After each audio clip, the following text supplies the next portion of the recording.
Madame Niamien, qui est en train de révéler ce qu'elle a préparé pour nous aujourd'hui. Bon, je reconnais le fonio. Hein? Oui. Voilà, même si... mais ça sent tellement bon que franchement, c'est en train de me couper le souffle. Hein. Qu'est-ce que vous nous proposez aujourd'hui, Madame Niamien? C'est du fonio accompagné de viande frite. De viande frite? Oui, la viande est frite avec de l'oignon, un peu de tomate, le soumara. Oui, il y a une forte odeur de soumara que j'ai reconnu aussi. Voilà. Avec tous les légumes et ingrédients qui sont dessus, qui sont en train de nager là. Un peu d'aubergine, du piment. Attends, ça c'est le piment qui est très méchant là.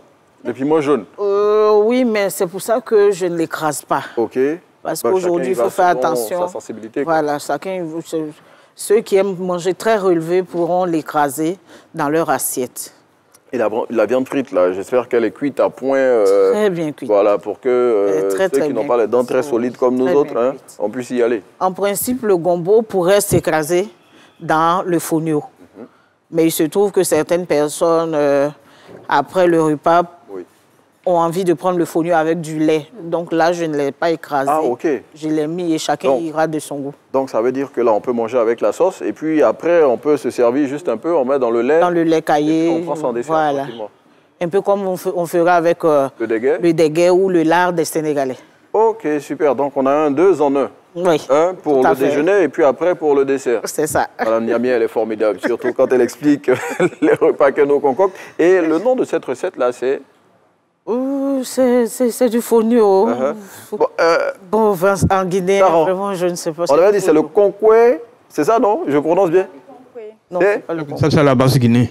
Ah, ça, bon, on est en Basse-Guinée. Hein? Concoué, c'est la Basse-Guinée. Ok, ok. Bon, on retient que c'est du fonio, avec une sauce là, très bien, qui sent tellement bon. Franchement, j'en ai l'eau à la bouche. Hein, et on attend très vite que l'émission finisse, parce qu'on on va se mettre bien. Hein, et puis, bon, justement...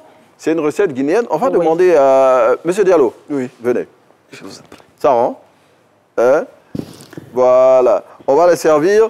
Nous, on va goûter après. Venez. C'est Mme Kawak d'ailleurs qui m'a expliqué comment ça se fait. Hein. Ah, bon, donc j'imagine que si c'est elle qui a expliqué, ça veut dire que ça a été bien perçu. Parce que Mme Niamien, elle n'a pas besoin qu'on lui explique pendant longtemps. Vite fait, dès qu'on lui dit comment ça se passe net, elle y va tranquillement. Et puis, justement, pour parler de tout ce qu'on retrouve comme recette au niveau de la Guinée, vous le disiez tout à l'heure que c'est une recette de la Basse-Guinée. Oui, le concoué, c'est de la Basse-Guinée. C'est de la Basse-Guinée.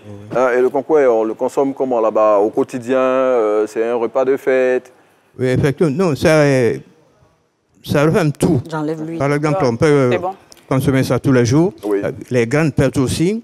Bon, surtout que s'il y a des personnalités qui viennent, parce que le concoué avec l'huile rouge qu'on appelle huile de palme, ça passe vraiment bien. Et bon appétit, hein? Quand on en goûte, on a l'intention même de laisser. Oui. Comme le disent à Moine-Guinée, Niamougnolo. Une fois que vous goûtez ça, vous reviendrez toujours. Vous reviendrez toujours. Oui. Hein? Justement, et puis en Basse-Guinée, on a d'autres spécialités culinaires à côté du concoué. Oui, à côté du concoué. Même le tout, c'est la Moyenne-Guinée et la Basse-Guinée qui consomment beaucoup ça. Mais en Basse-Guinée, on consomme beaucoup plus de riz que de tout. Ah, ok. Oui. Ok, super. L'aliment principal en Basse-Côte, c'est le riz. Ok, et puis je tiens à signaler que le concoué accompagné de fonio, c'est une spécialité culinaire de la Basse-Guinée. Tout à fait. Hein? Madame Kaba a goûté, elle est en train de se régaler. Elle est en train de se régaler. Monsieur Diallo, c'est pareil. Oui, ça passe. Vous savez, moi, j'ai de la chance d'avoir une partie de la culture de la Basse-Guinée où je suis né, mais en même temps originaire de la Moyenne-Guinée. Donc, c'est dans mon milieu, en fait. Et donc, sur 5, combien vous donneriez à Madame Niamien? Ah, là, vraiment. Moi, je me retrouve carrément. S'il y avait une note au-dessus de la moyenne, j'allais l'attribuer, mais vraiment, c'est passable en tout cas. Donc, elle a 5 sur 5 aujourd'hui. Je me retrouve carrément en Haute-Guinée. En Haute-Guinée. Donc, voilà, c'est super. Merci. Ben, je tiens à signaler quand même que cette recette, elle nous vient de la Basse-Guinée. 5 sur 5 pour Madame Niamien. Bon, franchement, hein, ça veut dire qu'elle a fait fort aujourd'hui.